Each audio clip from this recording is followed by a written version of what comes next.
Assalamualaikum warahmatullahi wabarakatuh. Bismillah, walhamdulillah, wassalatu wassalamu ala rasulillah wa ala alihi wa sahbihi wa mawalah. Yang saya hormati Bapak Rektor dan segenap Sivitas Akademika Universitas Negeri Jakarta. Pertama-tama, marilah kita panjatkan puji syukur kehadirat Allah Subhanahu wa Ta'ala atas segala limpahan berkah, rahmat dan karunia-Nya kepada kita sekalian, sehingga kita dapat berpartisipasi dalam acara Disnatalis ke-56 Universitas Negeri Jakarta tahun 2020. Saya mengucapkan terima kasih atas kesempatan yang diberikan oleh Rektor Universitas Negeri Jakarta UNJ dan seluruh Sivitas Akademika UNJ untuk menyampaikan orasi. Disnatalis bagi sebuah perguruan tinggi bukan hanya sekedar selebrasi rutin tahunan, tapi selayaknya dimaknai dengan upaya untuk melakukan refleksi terhadap apa yang sudah dicapai, apa yang belum dicapai, serta apa yang ingin dituju oleh UNJ. Oleh karena itu, dengan Disnatalis ke-56 ini, saya mengharapkan agar UNJ dapat terus tumbuh menjadi perguruan tinggi yang besar, berkualitas, mandiri, semakin dewasa, dan mampu menjalankan peran sesuai dengan Tridharma perguruan tinggi, yakni pendidikan, penelitian, dan pengabdian masyarakat. Melalui kesempatan ini, saya juga ingin berpesan kepada seluruh jajaran UNJ, khususnya para mahasiswa, bahwa Anda adalah kelompok elit dalam masyarakat Indonesia. Jumlah penduduk Indonesia yang mendapatkan kesempatan untuk melanjutkan pendidikan tinggi masih terbatas. Dari 126,57 juta penduduk usia 15 tahun ke atas yang bekerja, berdasarkan data survei Angkatan Kerja Nasional Sakernas BPS Agustus 2019, hanya sekitar 12,27 juta atau hanya 9,7% yang berkesempatan menikmati pendidikan tinggi dan merupakan lulusan universitas. Sebagai insan cendekiawan yang mendapatkan kesempatan untuk menikmati pendidikan tinggi, saya berharap agar saudara-saudara sekalian dapat menjadi agen perubahan dalam masyarakat dan berkontribusi secara nyata bagi pembangunan bangsa dan negara. Dalam Disnatalis tahun ini, UNJ mengangkat tema pengembangan kapasitas global dan identitas lokal dalam era digital. Menurut saya, tema tersebut sangat relevan dengan situasi saat ini, di mana kehidupan semakin global dan pemanfaatan teknologi digital semakin maju. Berbicara mengenai peningkatan kapasitas untuk berkompetisi secara global, kita harus memulainya dengan peningkatan kapasitas sumber daya manusia SDM. SDM yang unggul merupakan kunci untuk memenangkan persaingan global. Menurut saya, SDM unggul adalah SDM yang sehat, cerdas, memiliki produktivitas tinggi, produktif dalam menghasilkan sesuatu yang manfaat dan maslahat, memiliki semangat untuk berkompetisi, cinta tanah air, dan berakhlak mulia atau berakhlakul karimah.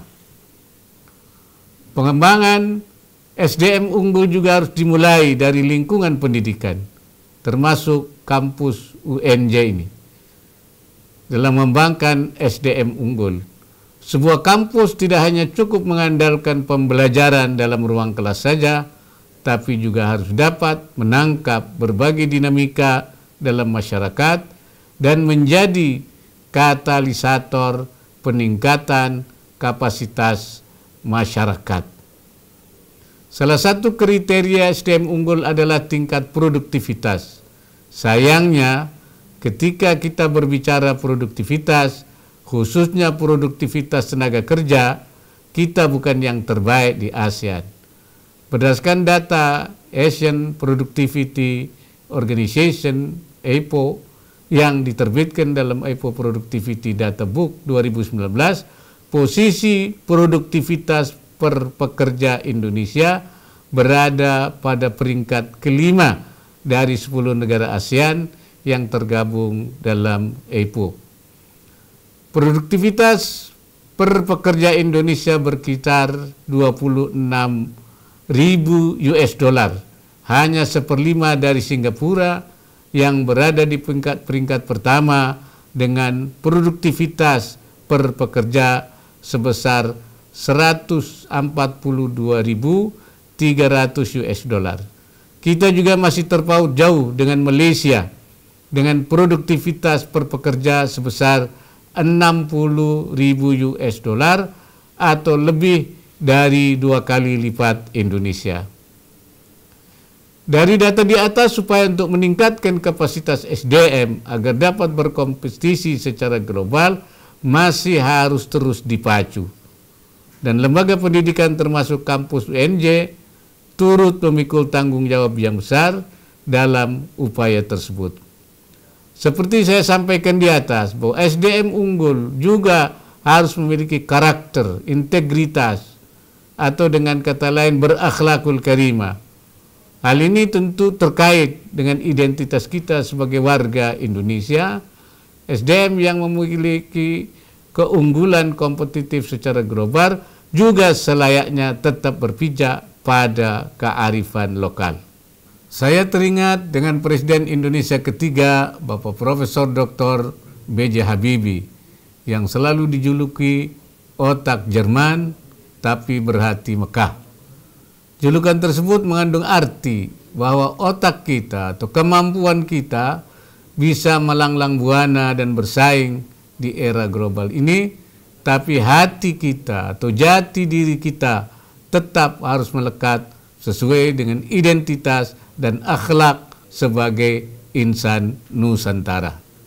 Terkait dengan upaya peningkatan kapasitas dan penguatan identitas tersebut, izinkan saya memberikan beberapa masukan sebagai berikut. Pertama, secara kreatif sisipkan dalam bahan ajar untuk memanfaatkan kesadaran dan pemahaman ideologi negara, yakni Pancasila, sebagai satu-satunya ideologi bagi seluruh masyarakat Indonesia.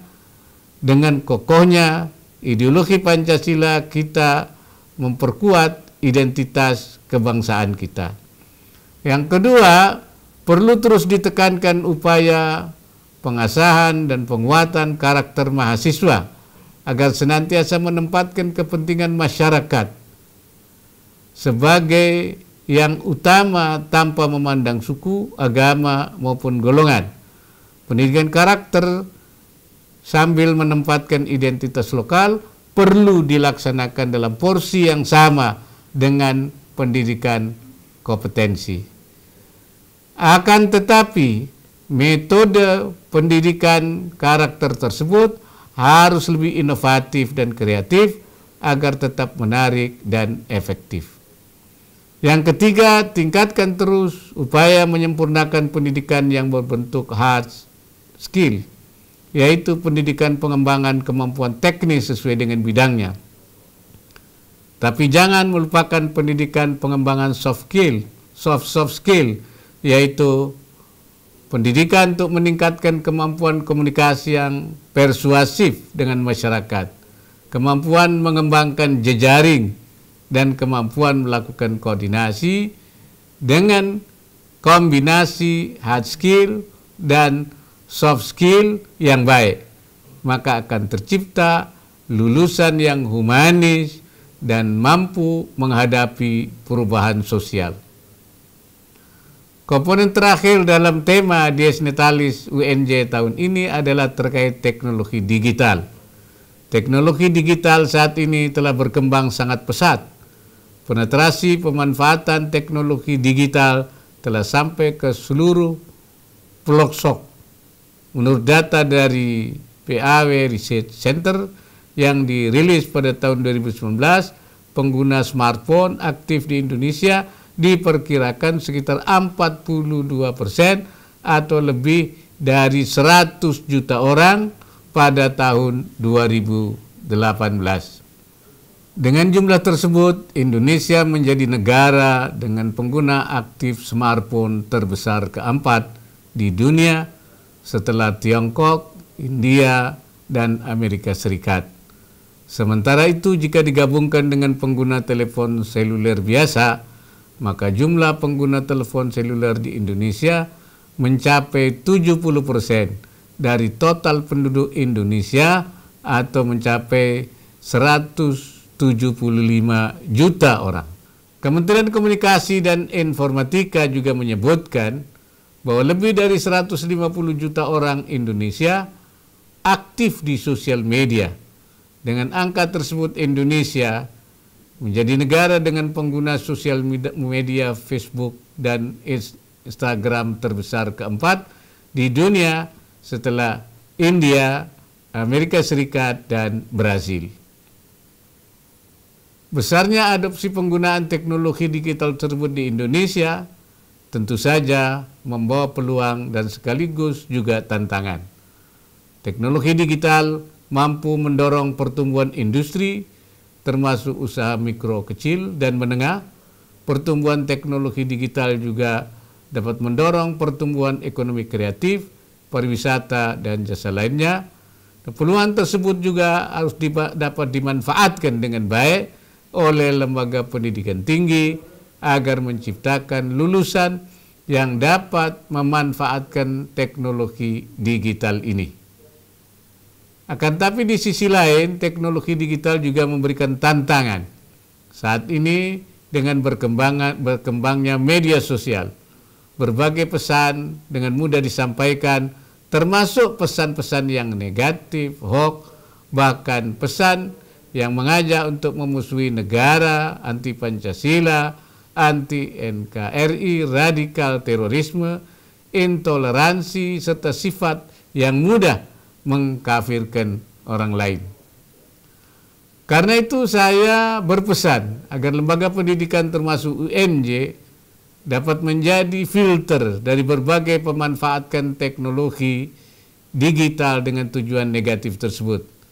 Ajarkan cara memanfaatkan teknologi digital secara sehat, terus kampanyekan pesan-pesan positif dalam kampus, terutama terkait bela negara, patriotisme, cinta sesama, dan toleransi.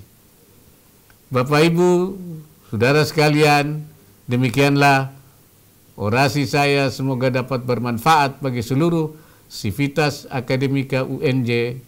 Di akhir orasi ini, sekali lagi saya mengucapkan selamat Berdis Natalis yang ke-56. Semoga Universitas Negeri Jakarta menjadi perguruan tinggi yang dapat melahirkan SDM unggul dengan berkepribadian Indonesia. Semoga Allah Subhanahu wa Ta'ala senantiasa meridai setiap ikhtiar yang kita lakukan. Sekian dan terima kasih. Assalamualaikum warahmatullahi wabarakatuh.